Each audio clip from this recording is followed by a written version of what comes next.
kuidas sa aru said sellest, et sa üldse oled niisuguses nõiaringis, sest et see, mida sa praegu räägid, sa lähed väga kaugele lapse põlve tagasi, et üsna keeruline, ma arvan, paljudel on märgata seda seost oma emotsioonidega. Kuidas sa selle nagu jälile said, sabast kinni? Ma olin juba üle 30, kui ma avastasin, et siin on nagu midagi totaalselt valesti, et ma pean aru saama, mis toimub. Et mind huvitas see, mis toimub ja miks see toimub. Siis ma hakkasin niimoodi nagu ajaloost tagasi minema ja avastasin, et sel hetkel, kui ma need harjumused lapsena omandasin ja noorena ja teismelisena ja võib-olla seal ka 20-selt, et siis minu jaoks oli see tavaline lihtsalt olukorra lahendamine.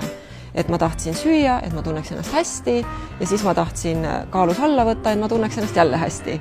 Et siis nagu valisin igasuguseid erinevaid meetodeid, sest ma ei tulnud siis selle peale, et seda saaks kuidagi teisiti lahendada.